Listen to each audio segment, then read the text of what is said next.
하나님 말씀 갈라디아서 2장 17절에서 19절까지 보도록 하겠습니다. 갈라디아서 2장 17절에서 19절까지 같이 읽겠습니다. 만일 우리가 그리스도 안에서 의롭게 되려 하다가 죄인으로 드러나면 그리스도께서 죄를 짓게 하는 자냐? 결코 그럴 수 없느니라. 만일 내가 헐었던 것을 다시 세우면 내가 나를 범법한 자로 만드는 것이라. 내가 율법으로 말미암아 율법에 대하여 죽었나니 이는 하나님에 대하여 살려 함이라. 아멘. 지난주에는 16절을 중심으로 죄인이 의롭게 되는 것은 오직 그리스도를 믿음으로만 이루어진다라고 하는 말씀에 대해서 살펴봤습니다. 사도는 오늘 본문인 17절에서 20절을 통해서 그리스도 안에서 그리스도인과 율법과의 관계에 대해서 설명을 하고 있습니다. 그리고 갈라디아서의 핵심 주제가 이 핵심 주제 중에 하나인 그리스도와의 연합에 대해서 이제 이 20절에서 말을 하고 있습니다.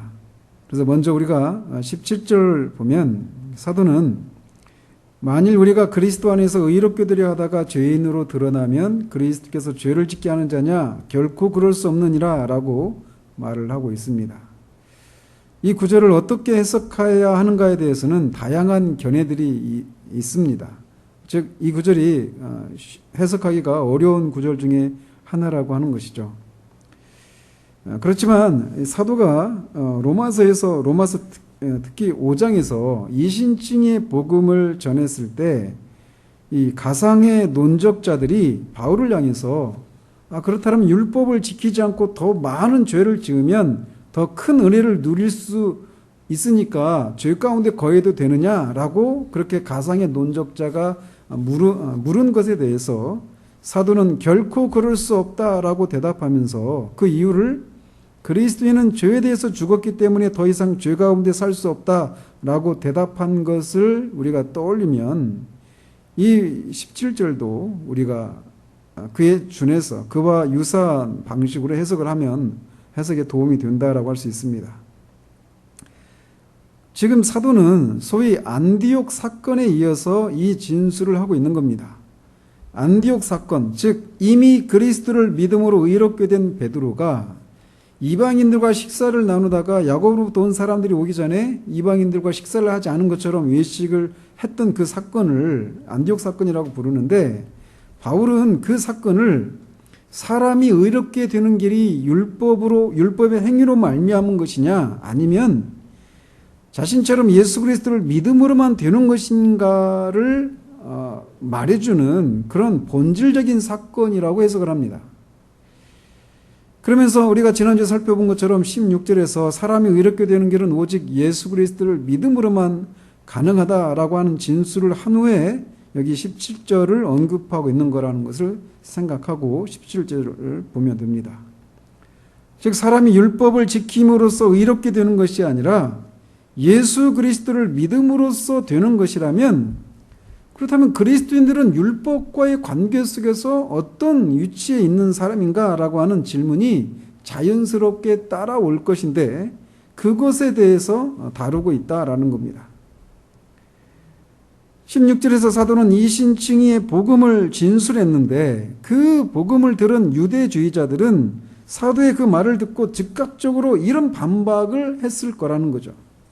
즉 만약 당신의 말대로 율법의 행위로 의롭다함을 받을 수 없고 오직 예수 그리스도를 믿음으로만 의롭다함을 받는다면 도대체 율법은 무엇인가?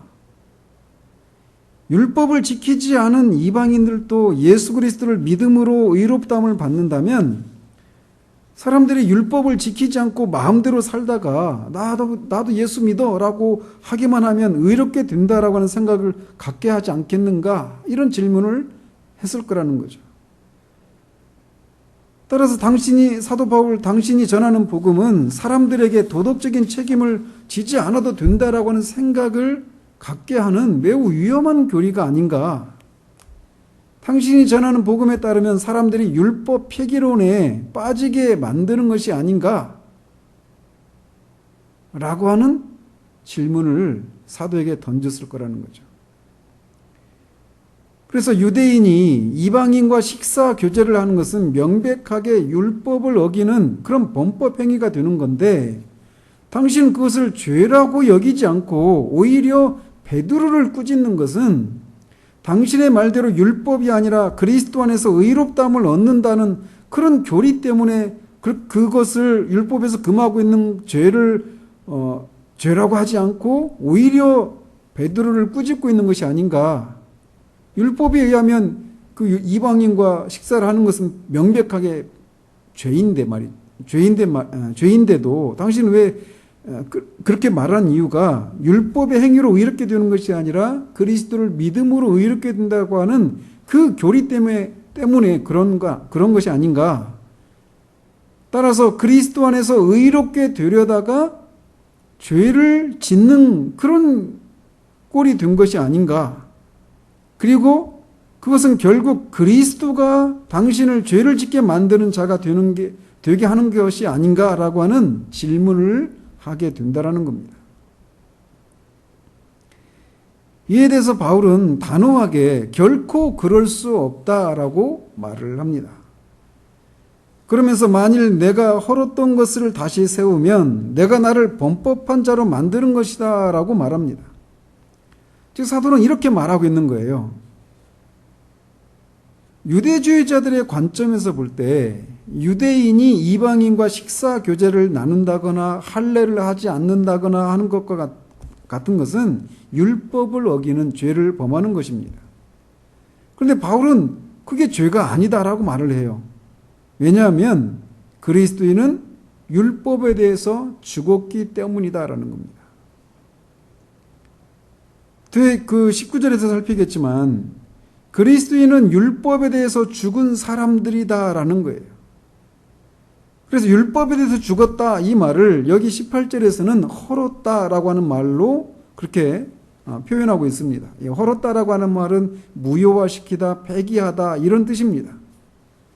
즉 그리스도인은 율법에 대해서 율법이 폐기된, 율법이 무효화된 그런 사람들이다라는 거예요.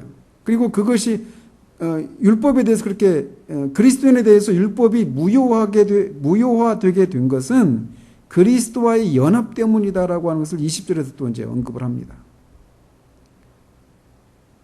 그런데 그렇게 무효화된 율법을 다시 세우면 율법이 다시 우리를 정죄해서 우리가 범법자가 된다라고 말하고 있는 거예요. 그래서 이것을 이런 식으로 이해할 수도 있습니다. 예를 들면 80년대 그 올림픽을 앞두고 그랬나요? 예전에는 80년대까지도 통금이 있었잖아요. 그래서 12시 이후에는 통행을 금지하는 그런 통금법이 있었는데 그게 폐기되었단 말이죠. 그래서 더 이상 그 법이 우리의 삶을 통제하지 못하고 12시 이후에 돌아다녀도 그 법을 어겼다고 누구도 처벌을 하지 않습니다.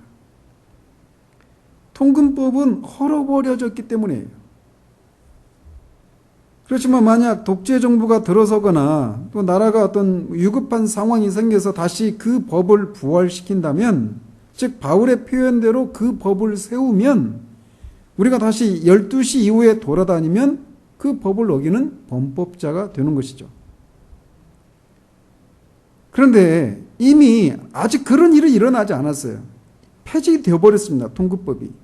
그런데 마치 아직도 통금법이 있는 것처럼 12시 이후에 돌아다니다가 순경이 오니까, 경찰이 오니까 갑자기 어둠 속으로 이 통금법의 지배를 받고 있었던 그 시대 그런 행동처럼, 그렇게 어둠 속으로 숨어 들어가는 사람처럼 이 안디옥에서 베드로가 한 행동이 바로 그런 것이었다라는 거예요. 즉 그리스도인은 그리스도와 연합을 통해서 율법에 대해서 죽었는데, 베드로는 다시 그 율법을 세우고, 즉 율법의 권위가 여전한 것으로 인정하는 그런 태도를 통해서 베드로 자신과 이방인들까지도 율법의 정죄를, 율법을 어긴 범법자가 되게 만들었다라는 겁니다. 그리스도를 믿음으로 말미암아 얻었던 의가 무효화되어서 하나님 앞에 설 수 없게 되었다라는 거예요. 따라서 바울은 율법을 다시 세우는 그 길로 갈 수가 없다라는 겁니다. 그런 일이, 율법을 다시 세우는 일이 있을 때는 범법자가 되겠지만 그 일을 할 수가 없다라는 거예요. 그것을 이제 19절과 20절에서 진술을 하고 있는 겁니다. 그러면서 19절에서 굉장히 중요한 진술을 우리가 만나게 됩니다. 즉 그리스도인과 율법과의 관계에 대한 진술이에요. 그리고 뒤에 20절에서는 그리스도인이 율법에 대해서 가지고 있는 그런 새로운 관계가 있는데 그것이 가능했던 것은 신자와 그리스도와 연합 때문에 가능한 것이다 라고 하는 것을 이어서 20절에서 진술을 합니다. 19절에 보시면 내가 율법으로 말미암아 율법에 대하여 죽었나니 이는 하나님에 대하여 살려 함이라 라고 말하면서 그는 그리스도인과 율법과의 관계에 대해서 진술을 합니다. 사도는 여기서 그리스도인이라고 하는 존재를 율법으로 말미암아 율법에 대해서 죽은 사람들이라고 먼저 소극적인 측면에서 얘기를 하고 적극적으로는 하나님에 대해서 살아있는 사람이라고 하는 그런 말을 하고 있는 셈입니다. 먼저 율법으로 말미암아 죽었다, 율법을 통해 죽었다라고 하는 말은 뒤에 3장 13절에서 다루고 있는 주제이기도 합니다. 그리스도께서 우리를 위하여 저주를 받은 바 되사 율법의 저주에서 우리를 속량하셨으니 기록된 바 나무에 달린 자마다 저주아리 있는 자라 했습니다. 즉 사도는 그리스도께서 십자가에 못 박히실 때 율법의 저주를 친히 담당하셨고 그의 백성을 위해서 그 형벌을 대신 받으셨다라고 말을 하고 있어요. 따라서 그 그리스도와 십자가에 연합해서 그리스도가 죽은 것은 율법의 저주를 받아서 죽은 것인데 그리고 그 율법의 저주는 예수 그리스도 자신이 율법을 어긴 것에 대한 저주가 아니라 당신의 백성들이 지은, 저와 여러분이 지은 그런 율법을 어긴 것에 대한 저주를 받아서 죽은 것이고 그가 십자가에 죽을 때 우리도 그와 함께 연합해서 죽었기 때문에 그리스도인은 바로 그렇게 이 율법에 대해서 죽었는데 바로 그 죽은 근거가 뭐냐? 율법을 통해서 죽었다라고 말하고 있다라는 거죠. 그 결과 그리스도 안에 있는 신자들은 율법에 대해서 죽었다라고 말을 합니다. 율법에 대해서 죽었다. 이 말을 비슷하게 로마서 6장 2절에서는 죄에 대해서 죽었다. 이렇게 말을 하고 이 갈라디아 6장 14절에서는 세상에 대해서 죽었다라고 하는 그런 말을 합니다. 그런 것처럼 이 19절에서는 그리스도인은 율법에 대해서 죽은 사람들이 바로 그리스도 안에 있는 신자들의 그런 이 신분이라고 정체성이라고 얘기를 하고 있어요. 이 진술은 매우 엄숙하고 정말 우리를 자유하게 하고 위로를 주는 그런 진술이라고 할 수 있습니다. 제가 여러 책을 이렇게 참조하면서 이 율법에 대해서 죽었다라고 하는 것을 마틴 루터만큼 그렇게 풍성하게 설명하고 있는 그런 글이 없어서 이 시간에는 제 율법에 대해서 죽었다라고 하는 이 말을 루터가 어떻게 해석을 했는가를 그의 주석을 인용하는 것을 통해서 오늘 이 시간에는 그것을 이렇게 설명하고자 합니다. 루터는 율법에 대해서 죽었다라고 하는 이 진리를 상당히 많은 분량을 할애해서 설명을 합니다.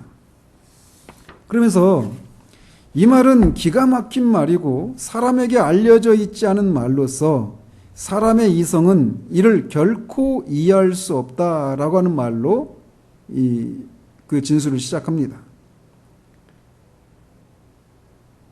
그리고 그런 말들은 소수이지만 큰 열심과 열렬한 정신으로 그리고 큰 불쾌함으로 말해진다.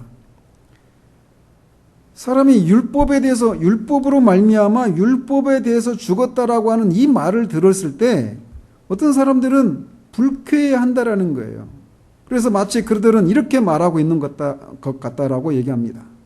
즉 이 경우에 내가 모르는 율법에 관하여 왜 그대는 그토록 자랑하는가? 그러나 그대가 율법을 가질 필요가 있다면 나도 나의 율법을 갖고 있다. 그러므로 마치 그는 성령의 의분으로 의로운 분노로 마음이 움직인 듯이 은혜 자체를 율법이라 부르면서 율법은 칭의에 꼭 필요하다고 주장했던 거짓 사도들과 모세의 율법을 경멸하는 가운데 은혜의 효력과 역사의 새로운 이름을 부여하고 있다라고 말하고 있어요. 이게 무슨 말이냐? 율법으로 말미암아 율법에 대해서 죽었다. 이 말을 지금 사도는 유대주의자들에게 말을 하고 있는 거예요. 그러면서 그는 그들이 말하는 율법에 대항해서 새로운 율법을 말하고 있다라고 얘기하고 있는 거예요. 새로운 율법이라고 하는 건 뭐냐? 생명의 성령의 법, 자유와 은혜의 법. 이거를 율법이라고 하는 새로운 이름을 붙여서 율법을 지켜야만 하나님 앞에 살 수 있고 율법을 지켜야만 의롭다 여김을 받을 수 있다라고 말하는 유대주의자들에게 대항하고 있다라는 거예요.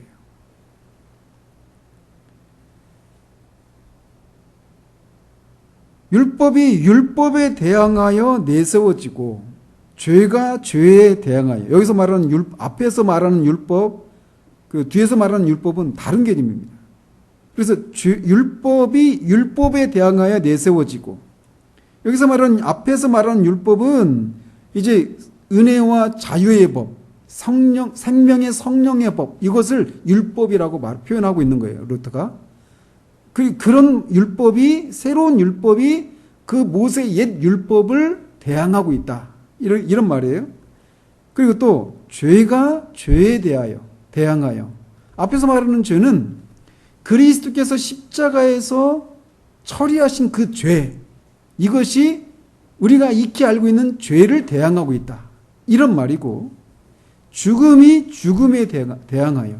앞에서 말하는 죽음은 그리스도의 십자가의 죽음이 우리가 익히 알고 있는 그 죽음을 대항하고 있다라는 말이고, 사로잡음에 대항하여, 음부가 음부에 대항하여, 제단이 제단에 대항하여, 어린 양이 어린 양에 대항하여, 유월절이 유월절에 대항하여 내세워질 때 그것은 감미로운 말이며 위로로 가득 차 있다라고 말합니다.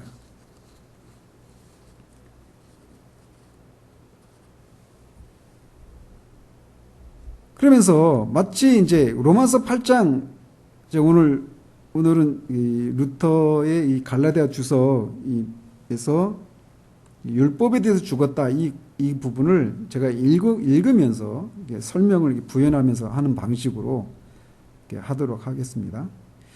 로마서 8장 3절에 보면 죄를 인하여 죄를 정하사라고 하는 말씀이 있고, 시편 68편 8절과 또 에베소서 4장 8절에서는 사로잡힌 자를 사로잡고, 또 호세아서 13장 14절에서는 사망아 네 재앙이 어디 있느냐, 음부야 내 멸망이 어디 있느냐라고 말하고 있다는 거죠. 따라서 그런 표현처럼 이 율법으로 말미암아 율법에 대해서 죽었다라고 말하는 것도 그런 것과 비슷하다는 거예요. 사로잡힌 자를 사로잡고 죄를 인해서 죄를 정하고, 그런 표현처럼 말이죠. 그래서 마치 이렇게 말하고 있는 듯하다고 말을 합니다. 모세 율법은 나를 고발하고 정죄한다. 그러나 그러한 고발하고 정죄하는 율법에 대항하여 나는 또 다른 율법을 갖고 있는데 그것은 은혜와 자유이다. 그래서 이 또 다른 율법인 은혜와 자유의 이 법은 고소하는 율법을 고소하고 정죄하는 율법을 정죄한다. 그래서 사망이 사망을 죽인다. 그러나 이 죽이는 사망은 다름 아닌 바로 생명이다. 그러나 그것은 사망에 대한 영의 격렬한 의분으로서 사망의 사망으로 불린다. 따라서 의인은 죄라는 이름을 지닌다. 왜냐하면 죄는 죄를 정죄하고 이 정죄하는 죄는 참된 의이기 때문이다. 그리고 여기서 바울은 이단, 그것도 모든 이단 중에서 가장 큰 이단인 듯하다. 그리고 이 이단은 이상하고 괴이하다. 율법에 죽은 그는 하나님을 향하여 살아있다고 말하기 때문이다. 거짓 사도들은 다음과 같은 교리를 가르쳤다. 그대가 율법에 대하여 살지 않는다면 그대는 하나님을 대하여 살지 못한다. 즉 율법을 따라 살지 않으면 하나님 앞에서 죽은 것이다 라고 이 유대주의자들이 말하고 있단 말이에요. 그런데 바울은 정반대로 지금 말하고 있단 말이죠. 즉 그대가 율법에 대해서 죽지 않으면 그대는 하나님에 대해서 살 수 없다 이렇게 말하고 있는 거예요. 그런데 오늘날 이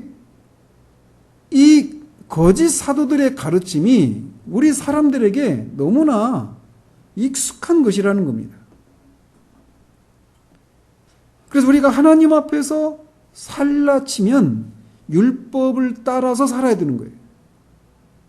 이런 생각을 우리가 가지고 있잖아요. 그죠? 그런데 사도는 정반대로 얘기하고 있다는 거죠. 즉 우리가 하나님에 대해서 살고자 한다면 우리는 율법에 대하여 철저히 죽어야 한다라는 거예요.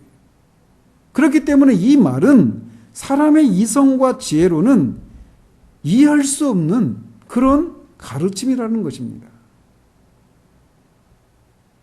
언제나 율법은 이를 행하라 그러면 살리라 이렇게 말하고 있는데 사도는 지금 그것과 정반대로 얘기하고 있다는 거예요. 오히려 율법에 대해서 죽어야, 그것도 철저히 죽어야 하나님을 향하여 살 수 있다라고 말하고 있단 말이에요. 이건 똑같습니다. 죄에 대해서 죽어야 의를 향해서 살 수 있다. 이 말하고 똑같은 거예요. 세상을 향해서 죽어야 세상을 하나님 나라를 위해서 살 수 있다. 이런 말과 일맥상통하는 말이죠. 죽어야만, 율법에 대해서 죽어야만 하나님에 대해서 살 수 있다라고 얘기하고 있다라는 거예요.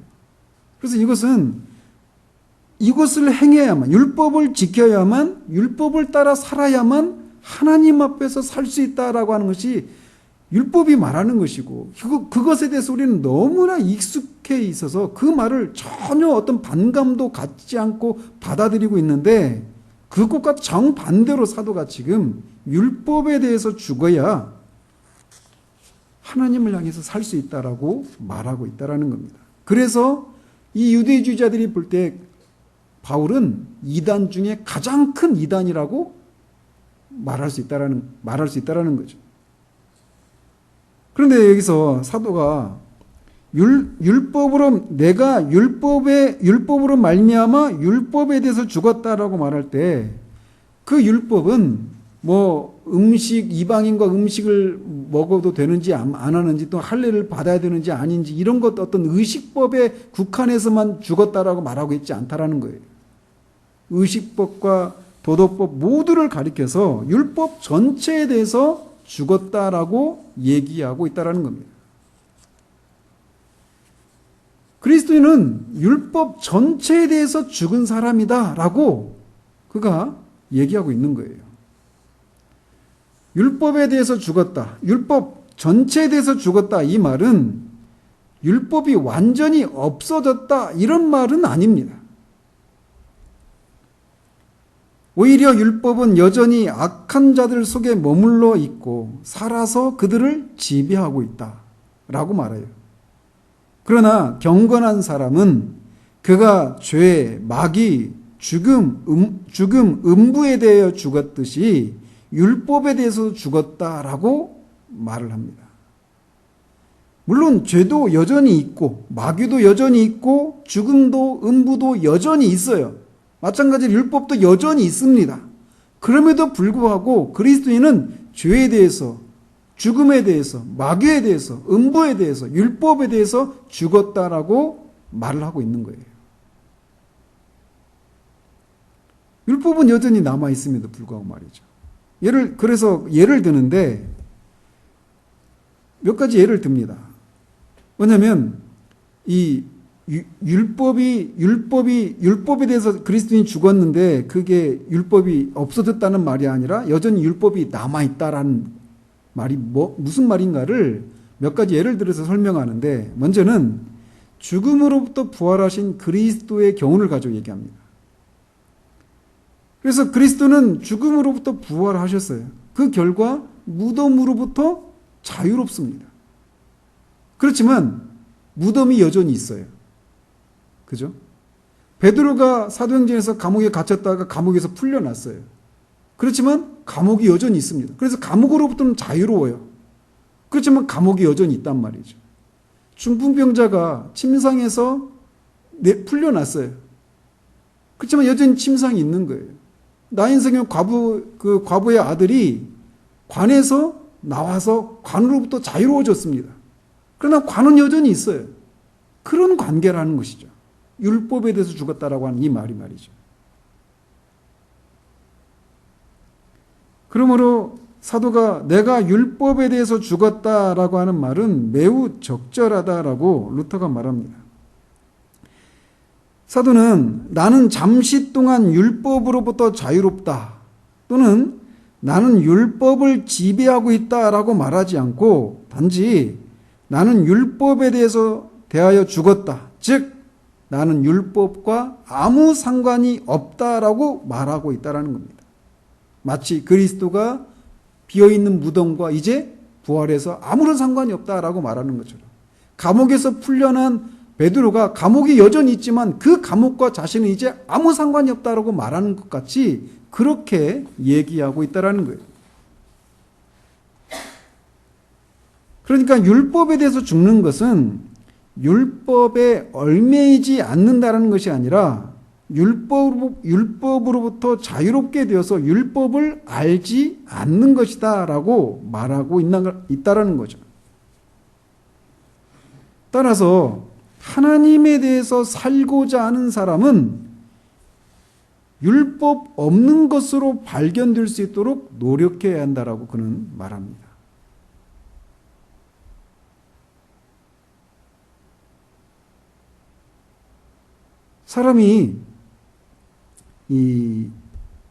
사람의 그 양심이 율법의 의와 은혜의 의의 차이를 이해할 수 있도록 부지런히 가르칠 필요가 있다라고 그런 말합니다. 은혜의 의 또는 양심의 자유는 결코 육에 속하지 않는다라고 말합니다. 육은 자유롭지 않고 언제나 무덤, 감옥, 침대에 있어야 하기 때문입니다. 그렇잖아요, 우리 육이. 그죠? 그것은 율법에 종속되어 있고 애굽인들에 의해서 실행되어야 하는 것입니다. 그러나 그리스도인의 양심은 율법에 대하여 죽어야 합니다. 즉 율법으로부터 자유롭고 율법과 전혀 상관이 없어야 한다라는 거예요. 이것을 아는 것은 매우 좋은 일입니다. 왜냐하면 우리가 이제 율법이 나와 전혀 상관이 없다라고 하는 것을 우리 양심이 아는 것은 이 죄로 인해서 율법과의 관계 속에서 죄책감을 받는 그런 양심들을 위로하는데 매우 큰 도움을 주는 것이기 때문에 그렇다라는 거죠. 그러므로 우리가 자신의 죄의식과 죄책감으로 두려워하고 의기소침해 있는 사람들을 볼 때 이렇게 말을 해야 한다라는 거예요. 형제여, 그대는 올바로 분간하지 못하고 있다. 그대는 육에 적용해야 할 율법을 양심에 적용하고 있다. 깨어서 일어나라. 그대는 율법과 죄를 정복하신 자 그리스도를 믿어야 한다라는 것을 기억하라. 이 믿음으로써 그대는 율법을 뛰어넘어 율법이나 죄가 없는 은혜의 하늘로 들어가게 될 것이다. 그리고 율법과 죄가 여전히 남아있지만 그것들은 그대에게 아무것도 아니다. 왜냐하면 그대는 율법과 죄에 대하여 죽었기 때문이다. 이렇게 말을 해야 한다라는 거죠. 그런데 이렇게 말을 어떤 그 죄책감과 그 심판에 대한 두려움에 떨고 있는 사람에게 이렇게 말을 해야 되는데 그렇게 말하는 것은 쉽지만 그것을 실제로 붙들고 그것을 실제로 적용하는 사람들은 그런 경우들이 흔치는 않다라는 거죠. 그러나 그렇게 할 수 있는 사람들은 정말 복된 사람들이다라고 얘기를 하고 있습니다. 율법에 대해서 살아야만 하나님을 향해서 산다라고 하는 것이 사람들이 갖고 있는 생각이에요. 따라서 율법에 대해서 죽는 길이 하나님에 대해서 사는 것이다 라고 말하는 것은 우리의 이성과 우리의 지혜에는 잘 받아들일 수 없는 것들입니다.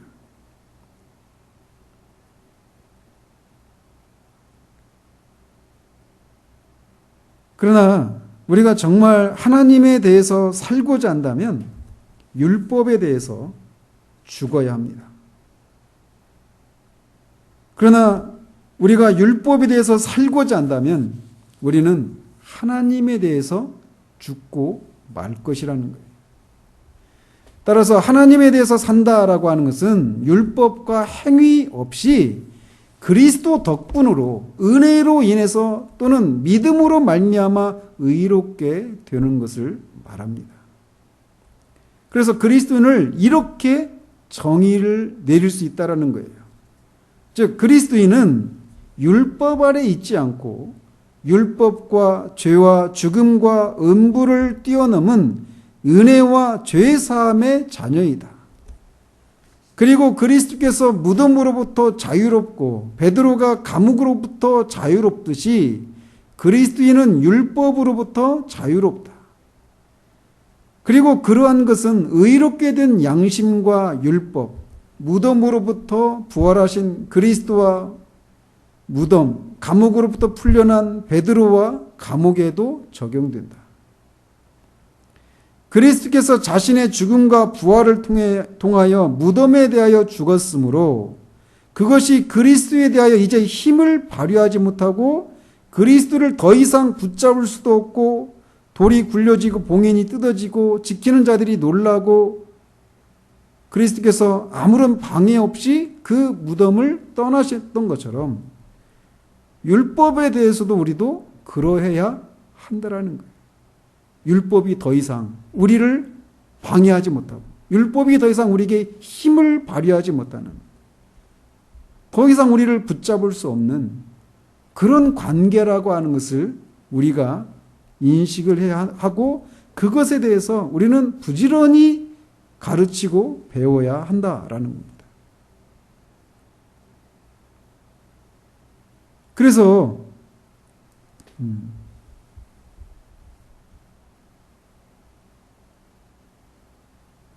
그런데 우리가 그런 생각할 수 있잖아요. 그 바울이 지금 여기에서도 유대주의자들이 바울에게 반박하는 것처럼 또 로마서 6장에서도 가상의 논적자들이 오직 그리스도를 믿음으로만 우리가 의롭게 된다라고 하는 이 말씀을 전했을 때 그러면은 율법을 지키지 않고 마음대로 살아도 된다라고 하는 그런 생각을 사람들이 가지지 않겠는가. 이런 생각 때문에 그 믿음에는 어떤 사랑의 그 행위들이 율법을 따라서 사는 그런 사랑의 행위들이 나와야 되는 거 아닌가 이런 말을 덧붙여야 그들이 참된 그런 그 거룩함을 이루어가는 그런 삶을 살지 않겠는가라고 하는 생각을 사람들이 할 수 있잖아요. 그것에 대해서 루터가 이렇게 얘기합니다. 즉 율법에 대해서 율법으로 말미암아 율법에 대해서 죽었다라고 하는 이것을 이해하지 못하는 이 눈먼 궤변론자들이라고 이렇게 아주 심하게 표현하는데, 이 눈먼 궤변론자들은 그것을 이해하지 못하고 믿음은 사랑의 행위를 수반하지 않으면 우리를 의롭게 하지 못한다는 몽상에 잠겨 있다. 이것만 보면 이 루터가 지금 제대로 복음을 전하고 있는 건가 이런 생각할 수 있잖아요. 그렇죠? 근데 믿음은 사랑의 행위를 수반하지 않으면 우리를 의롭게 하지 못한다. 이 말이 우리 시대의 명목상의 그리스도인들이 넘쳐나는 시대에는 이 말이 그냥 우리에게 혹하게 들리는 그런 말로 들릴 수 있단 말이에요. 그런데 그것은 몽상에 불과하다라고 루터가 얘기해요. 왜 그러느냐? 그렇게 말하는 그런 생각으로서 그리스도를 믿는 믿음은 무익하게 되고 아무 효력도 없게 된다. 왜냐하면 사랑의 행위를 수반하지 않는 믿음은 우리를 의롭게 하지 못한다고 생각하기 때문이다. 그러나 또 다른 시기가 올 때까지 율법과 사랑의 행위를 구분하고 이 현안 문제의 주요한 논점에만 관심을 기울이자라고 말합니다. 즉 우리가 믿음으로 말미암아서만 의롭게 된다라고 하는 이 말을 하면 사람들이 무율법주의로 빠질 것에 대한 그런 염려 때문에 참된 믿음에는, 우리를 의롭게 하는 참된 믿음에는 사랑의 행위가 반드시 동반된다라고 하는 말을 하고 싶겠지만 그것은 결국 우리를 믿음으로 의롭게 되는 그런 것을 방해하는 결과만 초래할 뿐이라는 거예요. 그래서 이게 이 말을 해야 될 그런 자리가 있다라는 겁니다. 그 말을 할 때가 있다라는 거예요. 근데 먼저 우리가 집중해야 될 것은 믿음으로 말미암아 의롭게 된다라고 하는 여기에 관심을 먼저 기울여야 한다라는 겁니다. 하나님의 아들 예수 그리스도는 십자가 위에서 죽으셨고 그의 몸에 나의 죄, 율법, 죽음, 마귀와 음부를 짊어지셨다. 이 무적의 원수들과 압제자들은 나를 억누르고 괴롭힌다. 그래서 나는 어떻게 해야 내가 그것들의 손아귀에서 벗어나 의롭게 되고 구원받을 수 있는지를 주의 깊게 살펴본다. 여기서 나는 율법이나 행위, 사랑의 행위가 나를 그것들의 압제로부터 건져낼 수 없다는 것을 발견한다. 자신의 몸으로 율법을 없이 하고 나의 죄를 죽이고 나의 죽음을 멸함으로써 음부를 약탈하고 마귀를 심판하여 못 받고 마귀를 음부에 던져버린 그리스도만이 있을 따름이다. 간단히 말해서 이전에 나를 괴롭히고 압제했던 모든 원수들을 예수 그리스도는 아무것도 아닌 것으로 만들어 버렸다라는 겁니다. 어디에서요? 십자가에서. 그리스도는 그것들을 약탈해서 그것들의 모습을 만천하에 공개했고 그것들에 대해서 승리하셨다라고 골로새서 2장 15절에서 선포하고 있습니다. 그 결과 그것들은 더 이상 우리를 지배하거나 다스리지 못하고 마지못해 우리를 섬기고 있다라고 그는 말합니다. 이로써 우리가 여기서 해야 될 것은 아무것도 없다라고 하는 것을 분명히 알게 된다라는 거예요. 오직 우리에게 속한 일은 이런 일들이 방금 인용해드린 이 일들, 우리를 무기력하고 우리를 압제하는 그 모든 원수들을 예수님께서 십자가에서 다 무력화시키는 방식으로 행해졌다는 사실들을 듣고 확실하고 자신만만한 믿음으로써 그것들을 이해하는 것, 그것이 우리가 할 일이라는 것입니다. 그리고 이것이야말로 참으로 잘 갖춰진 참된 믿음이다라는 겁니다.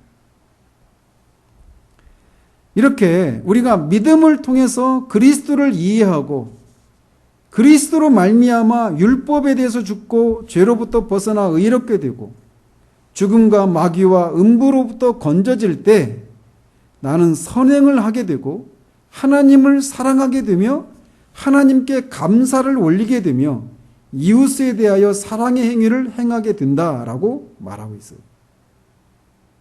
즉 사랑의 행위 또는 이런 행위들은 나의 믿음으로부터, 우리의 믿음으로부터, 참된 믿음으로부터 자연스럽게 따라 나오는 것이지 우리의 믿음을 형성하거나 장식하는 것이 아니다라는 거예요. 그래서 먼저 알아야 될 것은 십자가에서 죽으신 그 예수님이 우리의 그 모든 원수들을 다 물리치셨다라는 것. 그것을 우리가 알고 그것을 믿는 그 일이 우리가 할 일이다라는 것입니다.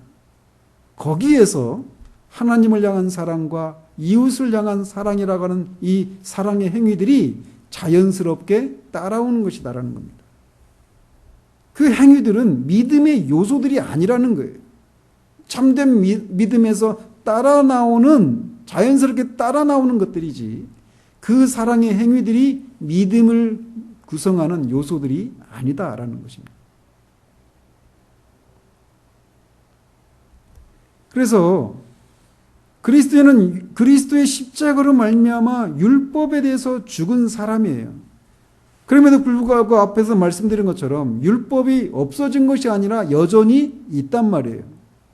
그래서 때로는 우리가 믿음이 부족할 때 그 율법이 우리를 이런 식으로 정죄하고 그 정죄에서 우리가 죄책감으로부터 또 정죄감으로부터 벗어나지 못하고 우리 영혼이 공격을 받을 때가 있는데 그럴 때는 이렇게 해야 된다라고 그가 지침을 제공하고 있습니다. 이렇게 한다라는 거죠. 율법이 그를 고소하고 그에게 그의 죄를 보여줄 때 그의 양심은 점점 이렇게 말한다. 율법이 이렇게 말한다는 게 먼저 너는 죄를 범했다. 그러니까 너는 바울이 여기서 가르치고 있는 것을 그렇게 율법이 먼저 우리를 네가 죄를 범했다 이렇게 정죄할 때 우리는 바울이 가르쳐주고 있는 이 가르침을 잘 붙들고 그것을 적용해야 된다는 거예요. 어떻게 해야 되느냐?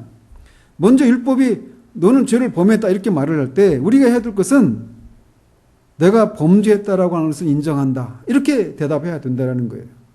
나 죄 안 졌어 이렇게 말하는 게 아니라 내가 범죄했다라고 하는 것을 인정하는 겁니다.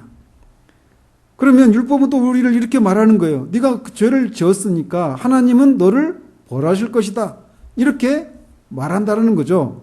그럴 때 우리는 어떻게 해야 되느냐? 아니다. 하나님은 나를 벌하지 않으실 것이다. 이렇게 대답해야 한다는 거예요. 그 율법이 묻는다라는 거죠. 아니 왜 하나님이 율법을 어기고 죄를 지으면 벌을 내리신다고 율법이 말하고 있는데 너는 하나님이 너를 죄를 범했다고 인정하고 있는 너를 하나님이 벌하지 않는다고 말하는 이유가 뭐냐? 이렇게 물을 때 우리는 이렇게 대답해야 된다는 거예요. 어떻게요? 나는 그 율법과 아무 상관이 없다라고 대답해야 한다는 겁니다. 그러면 또 율법이 묻겠죠. 왜 너는 율법과 아무 상관이 없다라고 말하느냐? 왜냐하면 나는 나를 정죄하는 이 율법이 아닌 또 다른 율법, 즉 앞에서도 말씀드린 것처럼 그리스도로 말미암은 은혜의 법, 자유의 법, 생명의 성령의 법이라고 하는 이 율법을 가지고 있기 때문이다라고 대답해야 한다라는 거예요.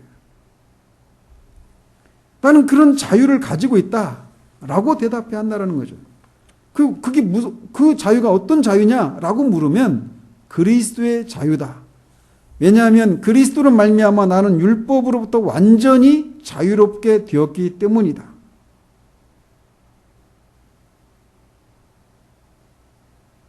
그러므로 악한 자들에게 여전히 율법으로 남아있는 저 율법은 내게는 자유이고 나를 정죄하는 저 율법을 나는 속박한다. 그리고 이로써 나를 속박하고 나를 사로잡으려는 저 율법은 이제 나의 율법인 이 새로운 율법인 은혜와 자유에 의해서 꽁꽁 묶이게 되고 사로잡히게 된다.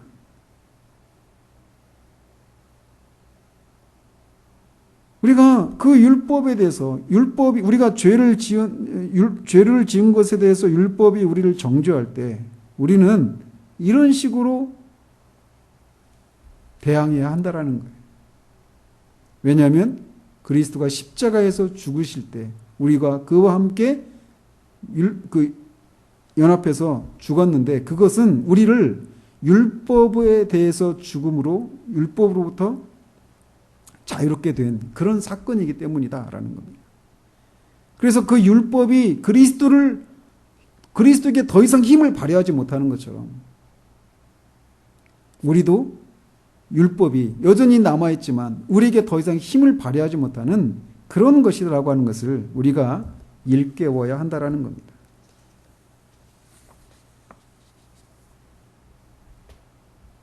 율법에 대해서 죽었다라고 하는 개념은 바로 그런 개념이라는 거예요.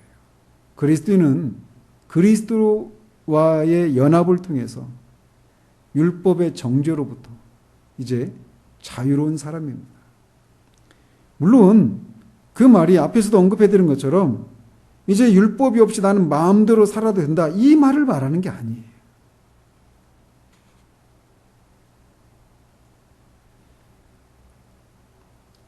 그리스도께서 그렇게 십자가에 죽으신 것이 그런 의미라고 하는 것을 우리가 이해하고 그것을 믿을 때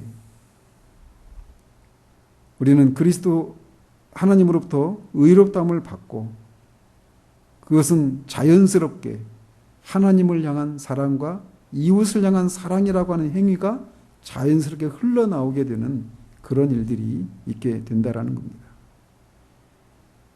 우리는 율법에 대해서 죽은 사람들입니다. 우리가 스스로 죽은 것이 아니라 그리스도와의 연합을 통해서 십자가에 죽으신 그 그리스도와의 연합을 통해서 우리가 죽었기 때문에 우리는 감히 그렇게 말할 수 있는 사람입니다. 율법은 더 이상 우리에게 힘을 발휘하지 못해야 합니다. 왜냐? 우리가 율법에 대해서 죽었기 때문에 그렇습니다. 기도하겠습니다. 하나님 아버지, 우리가 얼마나 자주 율법이 우리가 죄를 지었고 또 죄를 지었으니 그 율법이 말하는 것처럼 죄를 지은 자들에게 하나님 내리시는 하나님의 그 형벌을 받아야 된다라고 하는 그런 생각들이 우리 가운데 들어와서 우리가 하나님 앞에 죽은 자처럼 그렇게 머물러 있는 때가 얼마나 많이 있는지요. 그런 경험들이 자꾸 우리 안에 쌓이면서 하나님 앞에 살기 위해서는 우리가 율법을 따라 살아야 된다라고 하는 생각을 하기가 쉽고 그런 생각이 우리에게는 너무나 자연스럽게 받아들여지고 있습니다. 그러나 사도는 그것과 정반대로 우리가 하나님을 향하여서 살기 위해서는 율법에 대해서 죽어야 한다라고 말을 하고 있습니다.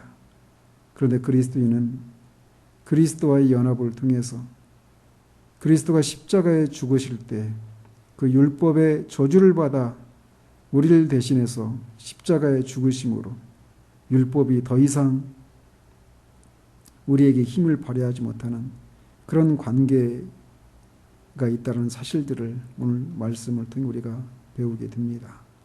우리는 율법에 대해서 죽은 사람들입니다. 율법은 여전히 남아 있어서 악인들을 지배하고 통치하고 있고 또 우리가 믿음이 연약할 때에도 율법이 마치 여전히 우리에게 그런 권세를 가지고 있는 것처럼 우리를 정죄할 때도 있습니다. 그럴 때마다 그리스도가 십자가에서 이루신 그 일들이 바로 우리를 위해서 하신 일들이고 그것이 우리에게 해당되는 사실들을 기억함으로 그 일 중에 하나가 율법에 대해서 죽으신 일이라고 하는 그 진리를 우리가 붙들고 율법이 우리를 정죄하려고 할 때마다 대항하며 우리가 싸울 수 있는 우리들 될 수 있도록 주님 도우시기를 원합니다. 예수 그리스도 이름으로 기도합니다. 아멘.